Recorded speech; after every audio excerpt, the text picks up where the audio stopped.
So hello all, and welcome again to the first James Cook Languages Conference on Teaching. And today I'll be focusing on the art of teaching in the 21st century. I'll start with a story, partly because I really like this story, and Shimon has heard it, but he'll forgive me for retelling it, but mostly because stories are one of our oldest methods of teaching and learning. So, years ago, right after graduate school, I was teaching at a local college in New York, and I went to a concert there. And the musician, mindful of her audience of mostly college students, during a break between the songs decided to share a story about teaching. So in her youth, as a struggling artist and needing money, she took any job she could get. And one of those jobs was teaching art history. So note, she wasn't trained to teach art history. She's mostly doing fine, she's going along, and then one day she's reviewing pieces of art on slides. And she comes across one, she draws a complete blank. She has no idea who the artist is, the title of the piece, nothing. So she makes up an answer. But then what she said next really blew me away. She said, then I tested them on it. She tested them on the wrong answer. Would those students ever know, right? Would they ever find out? This is back in the 90s, okay? So it's not like anybody can look it up on the internet. And secondly, most students don't look it up on the internet anyway, right? Okay, so I like this story because it made me think about what makes an answer the right answer. Is it because my teacher told me? Is it because I got it right on the test? Or is it something else? I also like this story because it makes me think about what makes a teacher a good teacher. So is it somebody who has the right answers? Or is it someone who appreciates we don't always know, but with some imagination and hard work we can find out? What makes an answer a right answer? So some people think the answers are outside of us, right? All around us, they're objective, and we can measure them. So such an idea treats what happens here as a black box. So you either know the answer or you don't know the answer, and you can measure that answer through behavior, right? So this is an objective way of looking at knowledge. So if we can transmit this right answer from one person to another, we usually do so by formats exactly like this, a lecture, right? Yeah, this is a really old way of doing things, and it is currently coming under fire. But let me discuss a little bit of its history and why it still might be a meaningful way to share information amongst groups of people.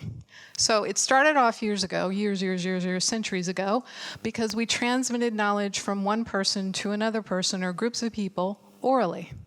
So we did begin writing things down. So from speaking the truth, we went to writing it down, but books remained rare. So the teacher would stand up in front of a group of people and read the one book that existed in the library to a bunch of students who did what? They took notes. So books did become common after a certain point in history, but we still kept the lecture format, and we kept it because it fit the factory model of education. It was a useful way of transmitting information in a uniform fashion to a group of people, because what we do is we educate people for a certain economic reality.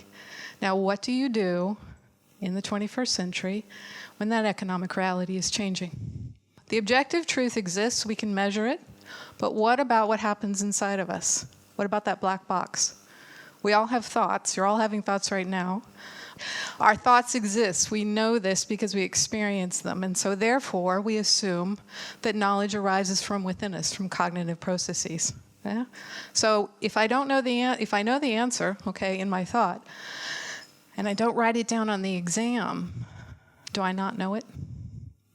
I think, more accurately than an objective truth that exists outside of us that we can measure, and internal processes that we can measure only indirectly, it's a combination of both. The answers are outside of us and within us. So the student, the learner, constructs knowledge based on what they know already and what they're currently learning. So the right answer does not reside within the teacher. It arises from the student. And from there, we go from transmitting knowledge to constructing it. And so our methods change accordingly, right? So we have an interactive seminar format where you're talking and discussing, and the students are supposed to present more of their information actively in that process. Experiential learning is another example of this. We have another idea about how knowledge is created. And this one is relevant for the 21st century. So we all know that we tend to solve problems better as groups, right, than alone. Some of us know that the brain works in a similar way. There are 100 billion neurons right now doing their thing in your heads. And working together, they create knowledge. They're not always accurate in this. There are plenty of studies done in which what you think you saw didn't actually exist in objective reality. But it's still important to know your brain is an active part of this process. It's a network. It creates knowledge. And we also know that today we can connect with more people than ever before, and together we create knowledge. Some of this, for me, this connectivism, explains how you can have networks, communities out there connected by social media who believe certain truths, which other groups would argue aren't true at all. And we get together with other people in that community and we create knowledge. So this idea of connectivism is important for us because in the 21st century, we're more connected than we ever have been before. And as a result, who, what, and how we teach is changing. I came across this ad in The Economist recently for a conference on jobs in the fourth industrial revolution. Now, I haven't actually ever seen this term before. They're short-term, they're knowledge-based, and they're collaborative, including with machines that learn. So your colleagues in this knowledge-based economy that is hyper-connected, globalized, fueled by technology, may not necessarily be humans. I saw this ad just 2 days ago, again in The Economist. So there's your future colleague. Robots that collaborate. And it's cool how they made him, right? So he's kind of human looking a little bit so we can relate to him. But it is likely that AIs will exist that don't have human or, human-like features. They might just be a piece of software that we deal with, but we'll get to that later. So as teachers, we have to adapt. We have to prepare our students for the environment in which they need to communicate effectively. This is where you guys come in. They need to think independently and innovatively, and they need to learn to collaborate well with other people. So what does it mean to go from being the expert, the sage on the stage with the right answers, to being the guide on the side who helps people learn to find answers for themselves? So I like this chart. It's kind of a little bit scary because the environment in which you and your students are functioning is volatile, uncertain, complex, and ambiguous. This is where you are. This is where you need to get.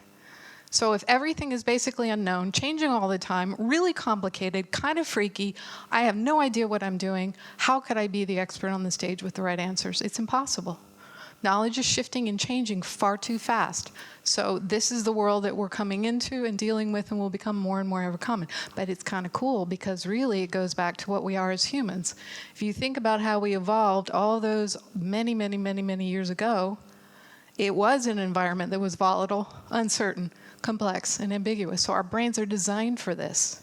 We just haven't necessarily been using them that way. So who is this modern teacher? Modern teachers choose to be vulnerable. I'm not the expert. I don't have all the right answers.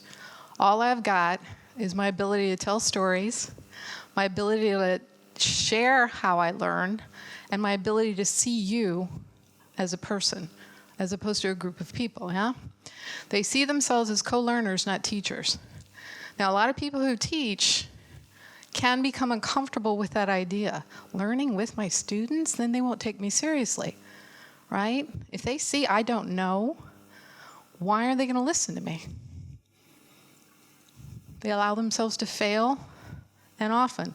Same idea. What? I'm failing? Like in front of a bunch of people? Are you kidding me? No way. I can't do that. Again, they'll never take me seriously. They don't wait until they're experts to introduce something.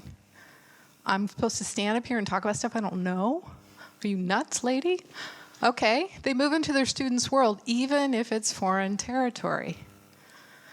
So they get to know who their students are. They learn about what they need to know, what they don't know, and they help them discover it. They run towards the areas of weaknesses, not away from them.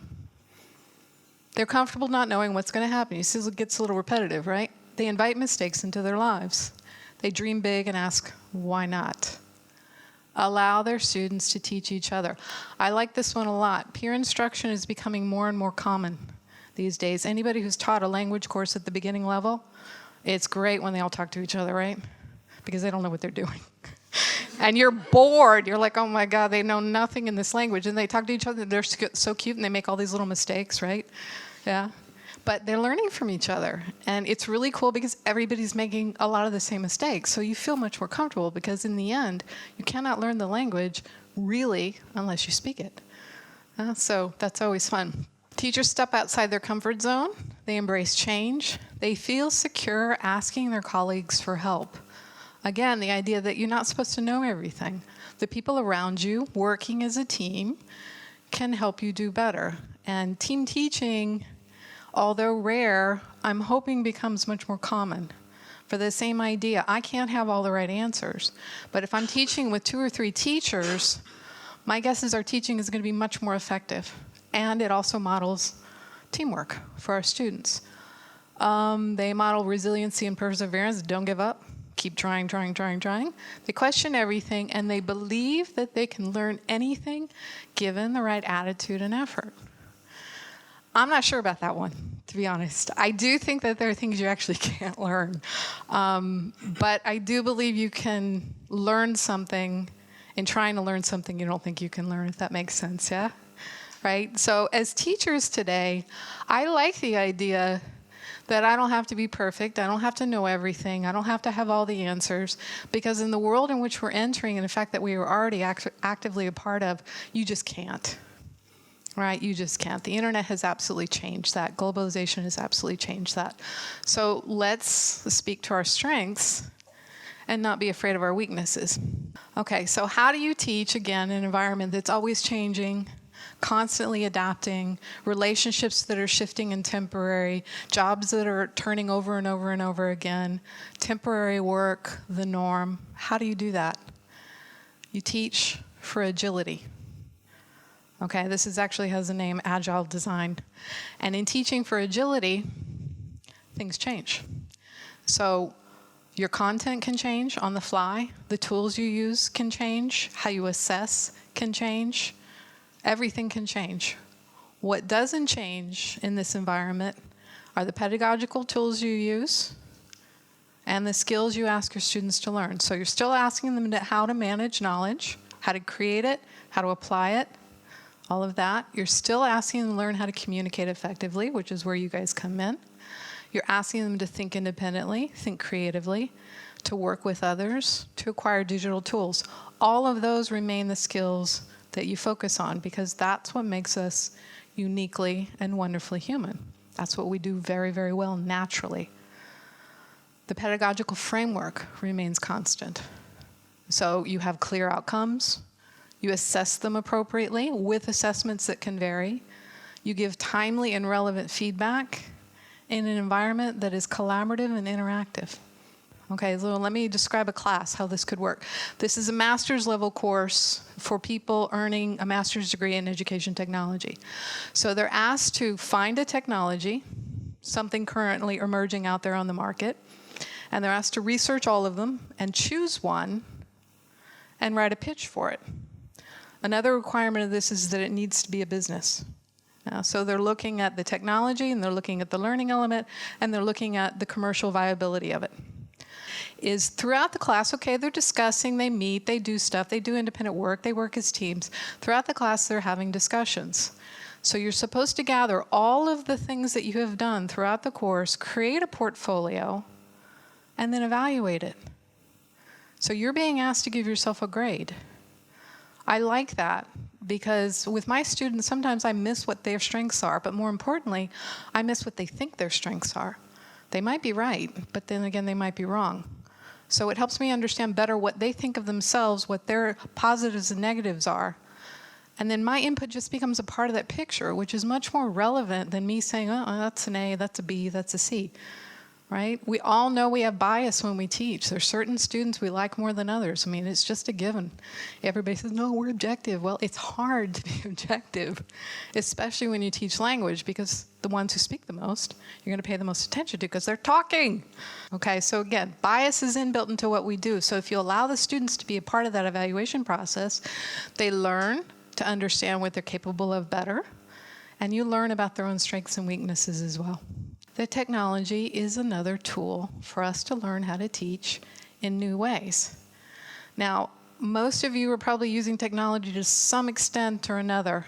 And at this stage of adoption, most of it is like, oh God, another thing I have to do, right? And it doesn't really necessarily change your teaching that much. I think it will, and it should, but it's just another tool. We're still lecturing centuries later. We're still telling stories centuries later. These tools work for a reason. So these are just new tools, and they can help you teach in new ways. Now, I was looking online, and I found this organization, iTutor Group. They're primarily based on the Asian market, but they're huge, which makes sense, the Asian market. So what they do is they assess you through technology. Where are you? Where do you want to go? Before they start the lessons. So they find out what you need, what you know, what you need to know, and they teach to those needs, and they do so. We've got online connected 24/7, speaking to my needs, teaching to my needs.